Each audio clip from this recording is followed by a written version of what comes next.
Hi, I'm Anneliese Abbott, and this is a recording of the presentation that I gave for the Ohio Ecological Food and Farm Association's 2026 conference, Finding Common Ground, on February 14th, 2026. It was a great conference. Thank you again to OEFFA for inviting me to be the keynote. I knew that OEFFA was really serious about this idea of finding common ground when they invited me, someone from Michigan, to keynote the Ohio conference. So it was great to be back in Ohio. I'm a grad of Ohio State University, and it was fun being back in Ohio chatting with people. And I just want to congratulate OEFFA again. It's their 47th annual conference, and 47 years is an amazing accomplishment. And OEFFA has accomplished a lot during these years. So thank you again to OEFFA. Congratulations on that. And in 2026 here in February, this is an exciting and challenging time for organic farming, which I'm going to talk about more in this presentation. And so what I'm going to talk about today is how we can learn from the past and work together in the present to make organic the normal farming of the future. I know that's a big thing, but as I'll explain, why not dream big? Okay. So first of all, I want to point out we right now have unprecedented opportunities for organic farming. The new dietary guidelines that were just released by the USDA this January, these are historic in that they are actually recommending to eat real food and saying you should not eat any processed foods or added sugars. And they've actually replaced the entire grain category with whole grains. That's amazing. You see here now, I've got whole grains instead of grains. This is unprecedented. This has never happened before. In 1916, the USDA had sugar as its own food group that they were telling people to make sure you eat some of it every single day. So I know this isn't perfect. I know you could say, oh, it's too heavy on the meat or this or that, but this is still the healthiest they've ever done. And I think we should celebrate this as an accomplishment. It's like the work is not done, but this is something the USDA has never done. And at the same time, we've got the MAHA movement. And I know this is controversial because of the name. I think it's unfortunate they picked that name MAHA because of course that sounds too much like MAGA, and that's incredibly polarizing. People either love it or hate it. And you can't have that with food. We should all want America to be healthy. I don't know about the again part because America never was healthy. I do historical research, and yeah, America was never a healthy country. We need to be healthier than we ever were before. But what's really cool about the MAHA movement is that although it is now endorsed at the moment by the federal government, it is a grassroots movement, and there are so many people who are concerned about their health and are seeing this connection between nutrition and health for the first time. And this is huge. This has not really happened since the 1930s. There was the 1970s, there was a movement too, but this is really getting back to the 1930s, to like the work of Weston Price and McCarrison and all these other people in the 1930s. So this is really interesting to me because there are ideas coming back now. This idea of protective foods, eating whole foods, not just nutrients. This has not been talked about for a long time. And the fact that this is becoming such a big grassroots movement, this is huge. And at the same time, we've got increased interest in organic farming by minorities, by cultural, racial, ethnic minorities. And there are people from all these different backgrounds that are suddenly like, hey, we care about how our food is grown and we want to get involved in the food and farming system. And this is unprecedented because historically, most of these groups being marginalized didn't want to have anything to do with organic farming. And so, and they have not been part of this movement historically. And so the fact that you've got all these different groups that are now like, hey, we want to be part of this. So you've got more of this cultural, racial, ethnic diversity than ever before. You've got more political diversity than ever before. We are really seeing something that we have not seen before in the history of the organic movement. And at the same time, you've got conventional farmers that are losing their money on record crops. This year's soybean harvest in 2025 was like a record, the biggest they've ever had. But because they couldn't sell it because of the tariffs and other reasons, the farmers were losing between $100 and $400 per acre. That's a problem. Conventional agriculture is in trouble if they can't even sell. They had the best crop ever. They did everything right, as the chemical companies would say, And then the only reason they didn't all go bankrupt is because the federal government bailed them out with disaster payments. It's a disaster to have a record crop. Like, there's something really wrong with conventional agriculture. So what I say is that we could be at the cusp of an organic revolution. All these things are converging, and we have every single sector of American society is represented in this movement toward healthy food. And organic food is, of course, the healthiest. So it's like we are at a point where this could be big. But at the same time, organic is not growing like it used to.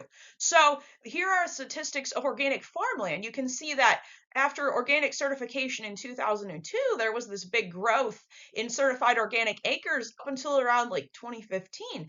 And ever since then, there hasn't really been more farmland certified organic. And this is kind of plateaued at about 1% of American farmland. And at the same time, you've got organic food sales. So those are going up. And they went up from, then this goes back further, like this would chart about the same here as, 2000. This only goes back to 2012, but organic food sales were steadily growing every year. They took a big jump up in the pandemic because everybody was worried about health and they were like, oh, we've got to buy organic food. So they went way up. But then after the pandemic, when people stopped panicking, then it started going down until 2023. For that, it's gone up a little, and I think 2025 is going to be up a little bit from there too. But again, this isn't growing like it used to. But even here, we've got this gap where the organic food sales are almost 3% of total food sales in the US, but the organic farmland is only 1%. And so the difference is made up by imports. So we're actually importing a lot of organic food. So at the same time that they couldn't sell that record conventional soybean crop, the United States in the same time is importing organic soybeans because we don't grow enough in our domestically in our own country. So what's up with that? And so we're actually losing organic farms. And so here's the question, why? So I was watching this webinar by the National Organic Coalition that was just done this January. And this was very interesting because the speaker there was talking about how there are always every year there's all this fluctuation. Like there are new organic farms or handling operations. So some of these, they're all mixed together and they couldn't really separate that out in the data. So some of these are just handling operations. Some are organic farms. And so the red pins on this map, and I made sure to get the part of it that included Ohio, the red pins are farms that have surrendered their organic certification, that were organic and are not anymore. And then the green pins are new operations. And what she pointed out was that a lot of these green pins are in urban areas like around Chicago, Detroit, Cleveland. Red pins are in agricultural rural areas like Northwest Ohio. And so that's a problem. And so she was kind of curious, like, why are farmers giving up their organic certification? And she talked to several certifying agencies, and they said the most common thing they hear, 50% of these farmers are going back to conventional methods from organic methods. One of the reasons they cite is difficulty with marketing. There may not be an easy way to market organic food in their area. It's not as easy as marketing conventional products. It also sometimes is not as profitable as anticipated because though, yes, the profit margins are higher on organic, it's not necessarily going to solve all of agriculture's problems just to do things organic. The economic issues are bigger than that. Some people had unrealistic expectations. They thought they were going to get rich farming organically and they didn't. So that's part of it. Some people had difficulty adjusting to organic management systems because if you don't know, it takes a completely different mindset. So conventional farming is just all about inputs. You spray this at this time, whatever. Organic farming is about soil health and building that soil health and the soil microbiome and working with a living system. And so it takes a whole different mentality. And people who don't realize that mentality shift have trouble adjusting because it's not just you switch from more toxic to less toxic chemicals. It takes a switch in mindset. So it's part of it. And one thing that's not really a major issue is this idea of regulatory burden. So a lot of people think that farmers don't want to go organic because there's too much paperwork, the fees for certification. And there were a few people who cited those, about 10 or 11%, but that wasn't the major issue. So that shows that while, yes, we can work on this, this is not in itself going to solve the problem because that's not the biggest reason they're giving up organic certification. But one thing that was a major factor was anti-organic prejudice in rural areas. it's very difficult if you are the only farmer. And I talked to so many organic farmers at the OEFFA conference who were like, yeah, it's hard because all of my neighbors were like, oh, you can't do this, you're crazy. And so the people that were able to do it, it takes a lot of being willing to work against the curve, to be doing things that your neighbors are like, why are you doing that? That's dumb. You can't feed the world. So you have to go against the tide, and that's difficult. And not everybody can do that. And it's very hard. You don't, I mean, rural communities, you don't want all your neighbors being like, oh, you're just sold out organic. You're not gonna feed the world. It's just a weird hippie thing or something. So it's difficult. So that is a major issue, and that is what I'm focusing my own efforts on, is helping to overcome this anti-organic prejudice by explaining what organic farming really is and where this prejudice came from, and that this idea that organic can't feed the world is, yeah, I'll talk a little bit more about that later. But so there are challenges that we are facing. There are the usual suspects, of course, from industry. So where do these ideas come from? You know, that we're losing organic farms, organic's not growing.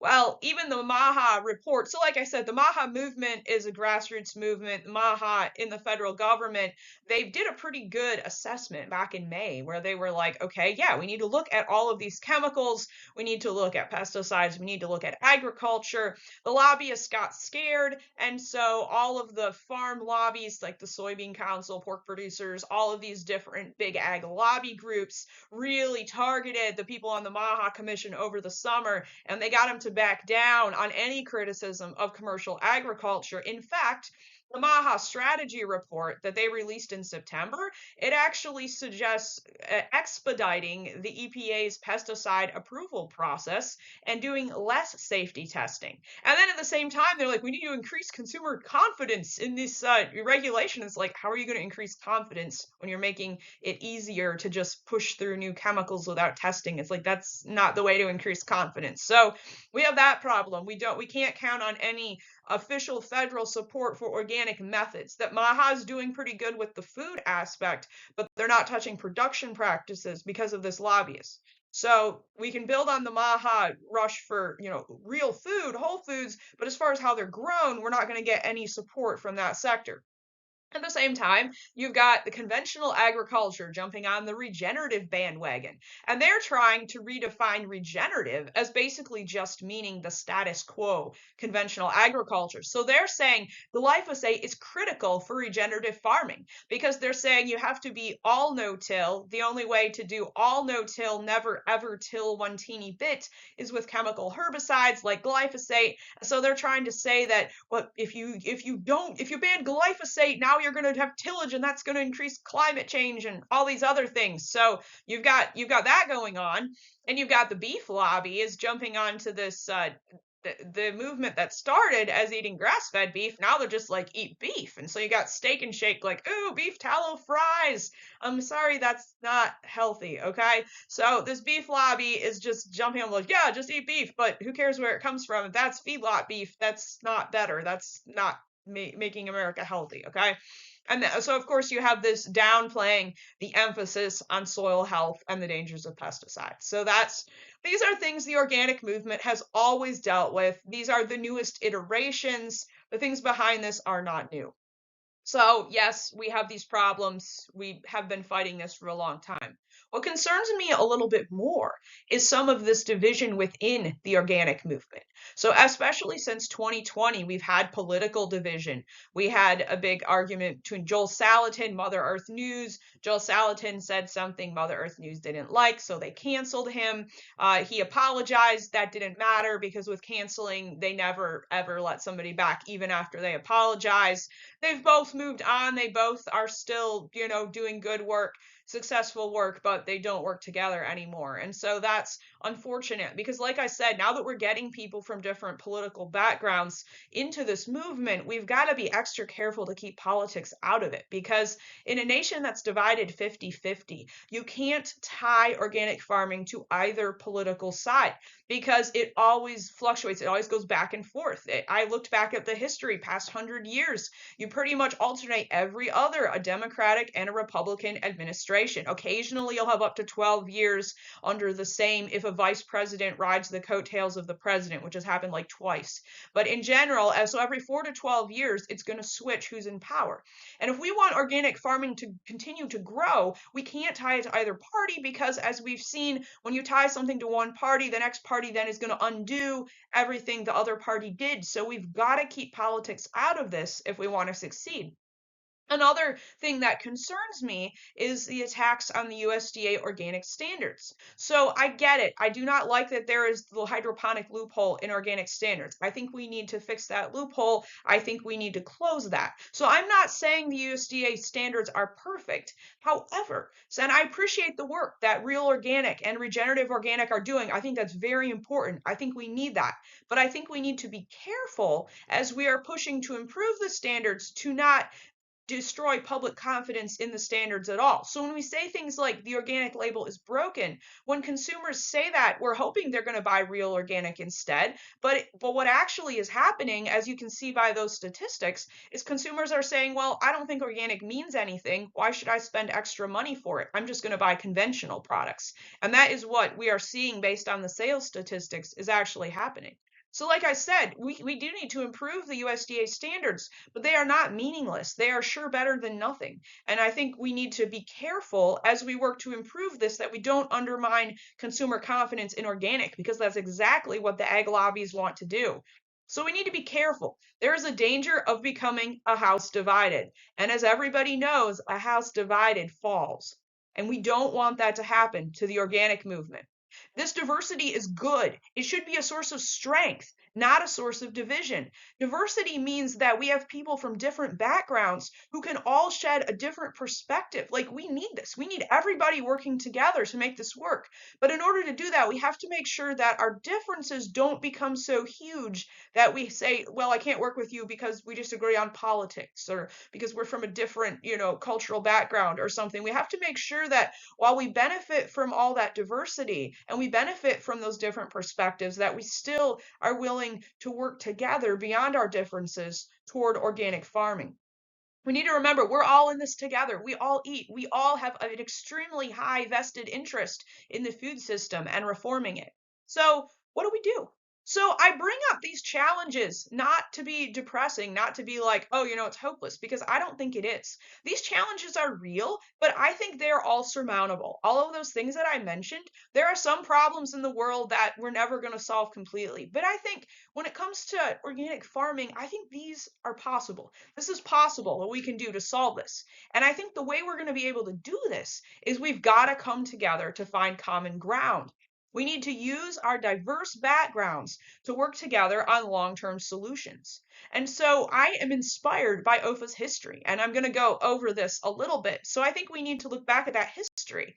And if they did it then, we can do it now.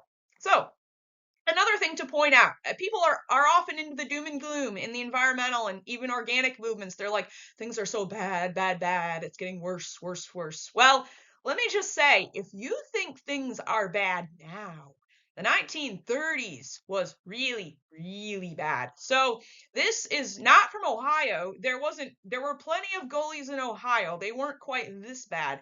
This one up here is from Wisconsin and the Driftless region. And you can see this gully is so huge and deep. This is a horse right up here. And there is a rider on the back of the horse. You can't even see it in the picture when it's this size. That is how deep that gully is, okay? This was really bad. We were literally losing our topsoil and the Dust Bowl. We were literally losing our American farmland. It was just disappearing. And so Hugh Bennett, he was the one who founded the Soil Conservation Service, which is now the Natural Resources Conservation Service. And he founded that in the 1930s. And so Hugh Bennett said, okay, and he tied this to New Deal funding. So it was the New Deal that started all of this. And Hugh Bennett was like, this is great. And they used the CCC. They did things like here in Coon Creek, Wisconsin. This is strip cropping. They put in, this is the same region. This isn't like the exact same farm perspective here, but this is the same region. So they were taking land that looked like that and turning it into this. And that's what the federal government was sponsoring this at the time with the CCC and the WPA and all of this federal money, this relief money was going into this kind of soil conservation. And this was unprecedented. But Hugh Bennett was really smart. And he knew that this wasn't going to last forever. He knew that in American politics, it always switches and that the next administration is going to try to undo what the previous one did.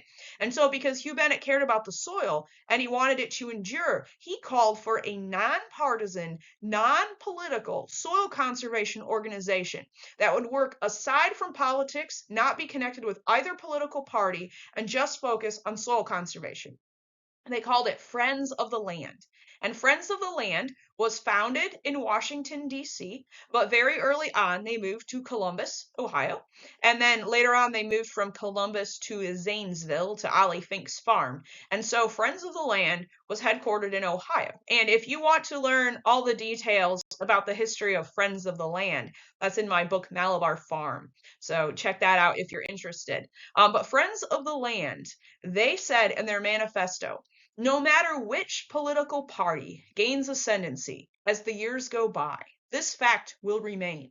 So long as we keep on scrubbing off, blowing off, killing off our topsoil, business and social conditions in this country will remain fundamentally unsound. So they're like, look, it doesn't matter what party you're from. It doesn't matter what you think are the answer to all of our social problems. If we don't keep the soil in place, if the soil erodes, none of the other solutions are going to work. So we can agree on this. We may disagree about what we do beyond this, but we need to agree that we've got to keep the soil in place and we've got to restore that. That's the sine qua non. You've got to have that first before you can do anything else. We're never going to be able to have a stable economy or society if we don't have stable land and stable soil. And so that's what united Friends of the Land. And they were from very different political backgrounds, and they were able to work together for that. But unfortunately, as Hugh Bennett had feared, there was a reversal in the 1950s, and it wasn't even just a political reversal. There was a complete, going away from this natural soil restoration ecology of the 1940s that was completely abandoned during the late 1950s and the 1960s. And Friends of the Land dissolved in the late 1950s, so they don't exist anymore. And so what ended up happening, now that there wasn't that voice for soil conservation anymore, is you had the 1970s. The 1970s were real bad. So here in Ohio, the Cuyahoga River caught on fire. That's really bad. Rivers are supposed to be water, and everybody knows you use water to put out a fire. So if your river is catching on fire, that's very bad. That's something majorly wrong when a river is catching on fire because it has so much pollution from oil and other things in it. Lake Erie was dead because the Cuyahoga River and all these other similarly polluted rivers were all going right down into Lake Erie and killing the fish. And it was bad. It was really bad. At the same time, you've got the USDA spraying DDT and other very toxic chlorinated hydrocarbon pesticides over forests, over land, farmland, and to kill fire ants. You got municipalities just going down the streets spraying DDT to kill mosquitoes, and they're like, it won't hurt you. But it certainly killed the robins. They're all like dying in nervous convulsions, twitching. It killed fish. It killed frogs. It was very bad. And then there was an energy crisis because all the new technologies everyone started using after the war, those all depended on oil. The United States reached peak oil in the early 1970s, and they started importing more oil from the Middle East. The Middle East, of course, geopolitics going on there. OPEC had an oil embargo in the 1970s, and all of a sudden there were fuel shortages. People waiting in line at gas stations, they couldn't get gas. And at the same time, the price of petrochemicals went way up. So all these farmers that were dependent on pesticides made from petroleum and on nitrogen fertilizer, which is made from natural gas, all of a sudden they couldn't afford their inputs. And so you have the farm crisis, which went on into the 1980s, where farmers were going out of business. The farm crisis never really quite ended. There's still a farm crisis, as I mentioned earlier, but this was when it first started to get really bad. And farmers were like, this just isn't working. And it was kind of the point where if current trends continue, everyone will be dead. That's about where it was at. It was bad, okay? But as you may have realized, we're not all dead. And that's because, once again, there were people who were like, we can do something about this. And so some of these people here in Ohio were called worked together to make this organization called Rural Resources. And I'm especially thankful to Jody Grundy and her husband Terry. They were some of the original founders. They're in this picture here with some other folks that all got together in the 1976, and they said, we believe that healthy and prosperous rural communities are essential to the well-being of our region and nation. And so they incorporated this organization called Rural Resources. And they said the corporation shall provide lectures, exhibitions, public meetings, classes, and conferences to advance the cause of practical education in organic agricultural skills, the management of organic farmsteads, and the cooperative marketing of organic produce. So they saw organic farming as the basis for like how we can do something practical to reverse some of these problems, to get agriculture functional again, to connect rural and urban communities, and to get healthy food to people.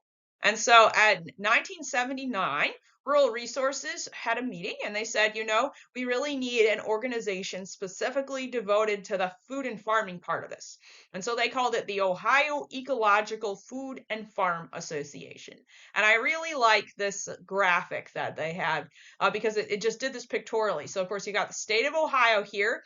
And then this here is the ecology symbol in American flag. So it's the American environmental movement. So ecological, and then of course the food and the farm association. And they said, we are joining together to build a healthy, accountable, and permanent agriculture in Ohio. They held their first official conference on March 8th, 1980 in Columbus. And I just want to point this out because I think this is pretty cool. So here's the list of the speakers of that first conference. One of them down here, you got William Munt.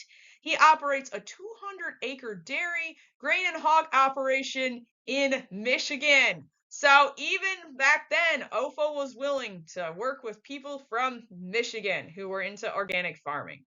Over the years, the logo has changed. Sorry, the picture of me is over the newest logo. That's easy to see on the OEFFA website. Here's some of the iterations over the years. The conferences grew in 1982. They featured lectures by farmers, scientists, and writers, topped off by a foot-stomping square dance. Then in 1987, I think this was the first time they had meals prepared by a caterer who supports ecological agriculture. In 1991, the topics ranged from apple orchards to goat dairies, bees to earthworms, composting to root cellaring. There were so many different people that attended these. There were urban people, rural people, hippies, Christians, even people from Michigan. And OEFFA welcomed them all because they understood that we needed all of these different people to work together for organic farming. So what united them? What brought them all together? Well, the big fundamental of organic farming is and always has been soil health. Healthy soil is the keystone. It's all about building organic matter and soil life. That's what organic farming is building healthy soil. You do that through things like crop rotations, cover cropping, biodiversity. And then when you have this healthy soil, it's going to grow healthy, nutrient-dense plants. And those healthy plants are going to be resistant to pests and diseases.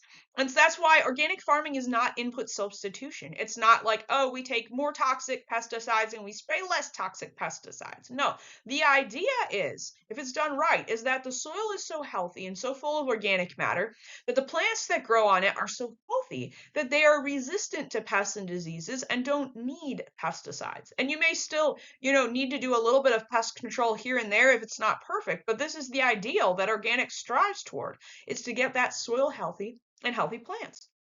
And so then the next thing is that you have to have healthy animals. So healthy soil grows healthy plants, and then the animals that eat that are also healthy. Mixed farming that integrates crops and animals has always been a fundamental of organic farming.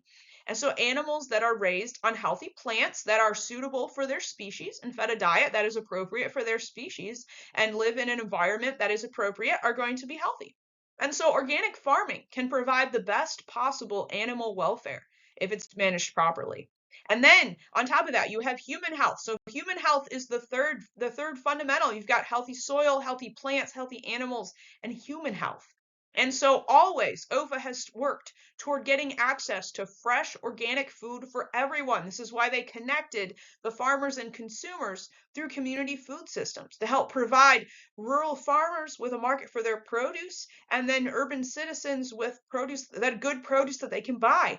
And urban gardening has been a big part of this. I know back when I was in college, and this was over 10 years ago, I went on a trip to Cleveland to the urban gardening they were doing there. And in Cleveland, it's pretty blighted. A lot of the older residential areas, they've had to tear down a lot of the houses because they were in such bad shape. And so they have all this vacant land. And on this vacant land, they were growing vegetables, orchards. They even had like 6 or 7 acres where they were grazing sheep. And to me, that's just so positive. Like, we're taking this blight, this urban decay, and then we're using it to grow food right in the areas that need it the most. And so this can also serve, and has served, as a foundation for other social justice efforts, because healthy food has got to be an important part of social justice. It's like, there's no point in, I mean, there's not saying there's no point. Like, we need to raise income and access and all that, but if people don't have healthy food, they're still not going to be healthy. So like, this needs to be a fundamental, important part of social justice efforts, and that's what OEFFA has always worked toward. So I want to stop for a minute and just say, let's celebrate how far we've come, because often we're like, oh, the future, there's so much we still have to do. There's so much work to be done. But let's just look back for a second and see what we've accomplished. Well, first of all, the Cuyahoga River, here's a picture of it now. It's so clean. There's people out there rowing in it.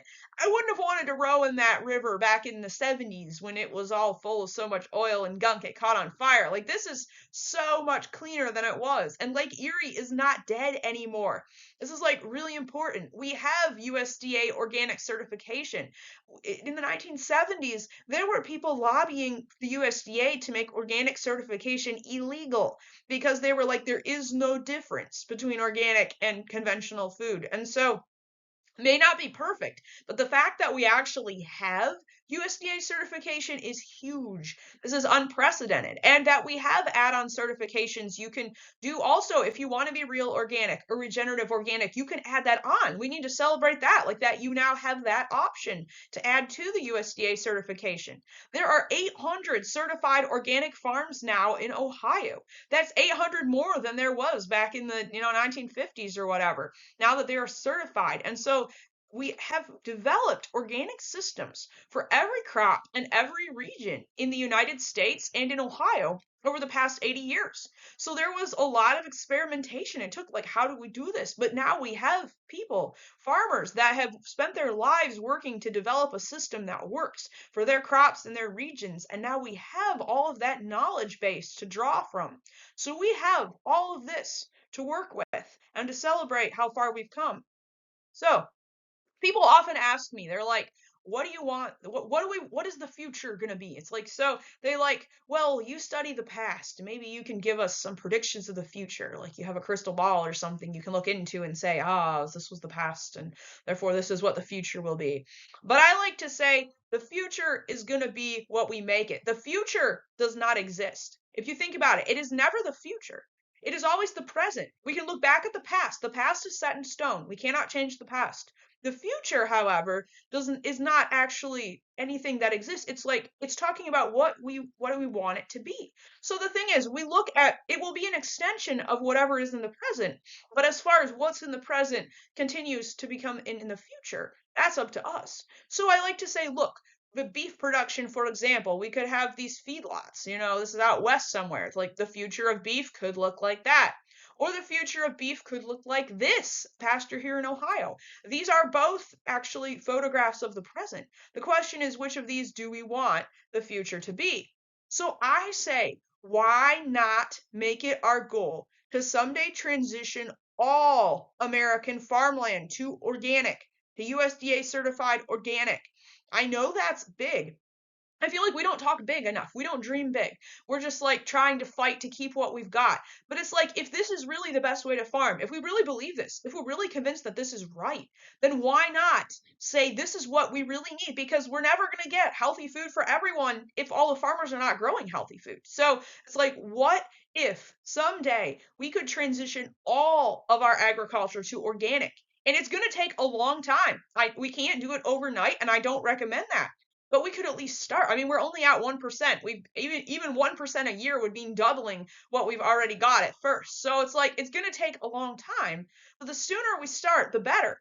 And I can't tell you, all the details of how we're going to do this. That's why we need everybody to talk about this. But I think we need to start talking about what it's going to take to get there. And that's where we need all those diverse viewpoints to weigh in and with their perspectives and say, okay, what do we need to do this?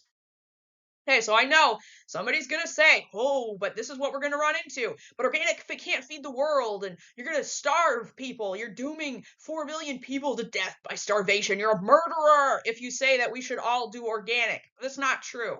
Okay, so I watch my other presentation on Can Organic Feed the World? I go into a lot more detail on that. This one is just a quick summary. But that whole idea of feeding the world is a legacy of Cold War geopolitics. Geopolitics that, frankly, the balance has shifted. This whole idea of coercing countries politically by dumping cheap grain on them. We are now being beaten at our own game by a lot of these South American countries like Brazil and Argentina. They are now using that same weapon against American farmers. That's why they can't sell their soybeans, because that's why the tariffs against China don't work, because they don't need our soybeans. They can get soybeans from Argentina and Brazil. So even the political reasons, as much as you may disagree with that tactic as it was used, it doesn't even work anymore. So it's an outdated tactic that doesn't work in today's world. And so most commodity crops in the United States are not used for human food. I like to point this out. This is corn use. So you have up here, this spot is all ethanol. 40% of the US corn crop goes into ethanol. And the corn farmers would like it to be higher than that. So that's why they're pushing for year-round E15. Because if everyone used E15 instead of E10 in their gas, that this would probably end up being 50 or 60% of the US corn crop. So that's not feeding anybody. That's just going into our cars. And the original argument for this was energy security, but that was when the US was a net importer of oil. We are now a net exporter because of the fracking boom. So it is not energy security. And if you're talking about carbon emissions, ethanol production uses so much energy, it is not really reducing carbon emissions either. So there's not really, let's just say it wouldn't hurt much if corn yields went down a tad and we couldn't make as much ethanol. The ethanol is just basically all the surplus corn that we're making too much of. And then another 40% or so goes into animal feed. And some of this could be replaced, like cattle don't need as much corn as they're feeding them. They should be grazing more, have more pasture. And then other animals, even the ones that do need grain, like chickens or pigs, they could eat different kinds of grain. It doesn't have to be corn. In fact, a lot of organic farmers are saying you need a more diverse rotation that includes small grains and more different kinds of grains, not just corn. And animals could eat all of those and they would be perfectly healthy. It's just a matter of transitioning. And then the small amount, this is other here, this 10%, and some of that other is what humans actually directly eat of corn, and a lot of that is corn syrup. And I don't think we're going to be starving anybody if we eat less corn syrup. That's not helping anyone. That's just empty calories, contributes to obesity, all sorts of stuff there. So again, this summer, farmers could not sell their record soybean crop. But guess what? Nobody's starved because they aren't feeding the world. Nobody wanted or needed those soybeans. And so then people will say, but times organic yields are lower. But the thing is, yield is a measurement of weight or volume. It's not a measure of nutrition. And a lot of these crops, they've boosted the yields by just increasing the water content or the starch content. But the protein content and the vitamin and the minerals have gone down. So if you're really talking about feeding people and feeding them a healthy diet, you may not want to push for the highest yields because those are either empty calories, or if you're just making things bigger with water, like fruits and vegetables are mostly just water, it's not calories at all. And that's an awful expensive way to get your water. You may as well just drink more water. So we need to grow less corn and soy anyways. So even if organic yields are a bit lower, it's not going to starve anyone. Let's just put it that way. And then you have this other thing that people have started to say, well, organic farming isn't really regenerative. And this comes from the chemical companies who are trying to say that if you till it all, it's not regenerative. And so spraying glyphosate is more regenerative than organic because then you never have to till. But what does regenerative really mean? So this word was first used by Bob Rodale, and he was talking about like Mount St. Helens. You had this, huge explosion, and the pyroclastic mud flows buried all the vegetation. It was like a wasteland. It looked like the moon. It was totally barren. But then the plants started coming back, and the animals started coming back, and everything started to regrow. That's regeneration. It's the ability of a system to come back stronger after a disturbance. But the thing is, in order for something to regenerate, you've got to stop the disturbance. Like those plants and animals couldn't come back while the volcano was actively erupting. They had to wait until it was over, and then they can start to regenerate. So when you're continuing to spray chemicals like glyphosate, you are continuing the disturbance. You are continuing the degeneration. You can't regenerate while you're degenerating. You've got to stop degenerating before you can regenerate. And Erin Silva at the University of Wisconsin has done some studies, and she discovered that glyphosate-dependent no-till actually lost more soil carbon than organic systems that used minimal tillage. I'm not saying you should do recreational tillage and just till. No, you should reduce tillage, but it is okay to use some judicious tillage. That's not going to destroy the planet. That's not going to destroy the climate. That's not going to, release all of the carbon into the atmosphere more than no-till. In fact, it's going to be less because you are adding so much carbon to the soil that it more than makes up for what is lost through tillage. So true organic farming is always regenerative because that's what organic is about. It's about building soil life. It's about regenerating the soil. That's what organic farming is. So even if regenerative, some may say it may be more than organic, it can never be less. And that's why the USDA organic has to be the foundation for regenerative farming. It can never be less. And so organic farming is regenerative. We need to just realize that, and we need to promote that. And we need to make sure we don't tie organic to any political ideology. That's very important because, like I said, politics changes. We've seen that in the past couple of years. It's going to change again sometime in the future. It has throughout American history. We can't be tied to that. If we want to succeed, we got to be policy neutral. So organic farming is our best hope for the future, and we need to unite on that. So what can you do? So I say lead by example. And again, I'm not going to lay out a whole blueprint here. I'm not going to say, oh, this is how we're going to do it. And I've got 1, 2, 3, 4, 5, and these are just the steps you follow, and then it'll be perfect. I can't give you all the answers. I don't know. This is why we need all these diverse people, because me by myself, I don't know everything. My experience is limited. I have not seen everything. I have not experienced everything. So these are just some basic suggestions, and then we can move on from there. So I say one thing you can do is lead by example and use the best organic practices on your own farm. And OEFFA is doing a great job on this. Most of the pictures in this presentation are pulled from OEFFA's Facebook page and all the amazing field days you guys did this past year in 2025 or even 2024, because you have some amazing farms and you are doing a great job. So I say keep doing that. And those of you who aren't doing this yet, you can too. And then most farmers do not grow all the food they produce. And so the things that you don't grow yourself, support other organic farmers by buying the things that you can't produce from them. So don't just buy conventional things at the store, because that's not going to help. If we really want everything to be organic, we need to make sure that we are, whenever possible, supporting other farmers in our communities first, and then things we can't grow ourselves in other communities. We need to support organic certification while working to improve it. Like I said, I know there's loopholes in the USDA. We need to work on the hydroponic thing. I agree. However, we still need to say that the USDA organic label is not meaningless. Because this is what people try to say is like, oh, well, it isn't perfect, therefore it's useless. No, it is not meaningless, because if it was meaningless, then everybody would be using the word organic like they are regenerative or they were sustainable before that. And so you would see organic label on everything if it didn't mean anything, like non-GMO. You see non-GMO on all sorts of products that are always non-GMO, like wheat is always non-GMOs, or peanuts or something. So the non-GMO label, people put that everywhere because it's easy to do. If organic was easy and people could do it without changing anything, then everybody would use it. So the very fact that it's more difficult just goes to show that it really still means a lot.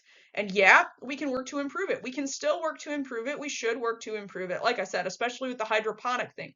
But we need to make sure that in our efforts to improve it, we don't undermine public confidence in it, because we still would be a way better off if all of our farms went organic just as it is now, even without improvement. That's still a vast improvement over conventional. And that's what we need to realize, is that it's not perfect, but it's still better. And so we need to support it while working to improve it. We need to reclaim that word organic. We need to say, yes, organic does mean something. It's not yesterday's word that we're going to throw out now for regenerative. Regenerative has no legal definition. If they do make one, the chemical companies are working hard to make sure that it basically means status quo conventional agriculture, which is not at all what Bob Rodale would have wanted it to be, but that's what they're pushing towards. So we need to fight for the word organic, because organic has a legal definition and it actually means something, and it's backed up by inspections and certification, and it really does mean building soil health. We need to focus on the positive. And remember, we're all in this together. We need to not attack each other. We need to be like, no, we're all on the same team. And we are all fighting to make organic farming available to everybody, so that everybody can have good food, so that everybody can have access to good food grown on fertile soil. And so some things I want you to remember as we move on from this. There's some people that will be like, oh, chemical agriculture was just evolution, just up from the hoe to the plow to the chemical sprayer, and it's just destiny and fate, and we can't do anything about it because it's just the inevitable course of evolution. No, it's not. It was made by very conscious decisions, political decisions, scientific decisions, whatever. And because those were very conscious decisions, we can reverse them. So it is not like this does not have to be the way of the future. The way of the future does not have to be more and more unnatural. We can reverse that. We can move beyond it. And organic is the best way forward. So it's going to take everybody to make this work. We need everybody's diverse perspectives and abilities to make this succeed. I cannot do this by myself. None of us can do it by ourselves. No one group can do it by ourselves. And that's why I think it's so encouraging that we have so many different people from different backgrounds all coming together. So what we need to do, so let's work together in 2026 to make organic farming the farming of the future. And if you have any questions about this presentation or want to see more, I encourage you to follow me on my blog. You can sign up at my website, historyoforganic.com. So thank you.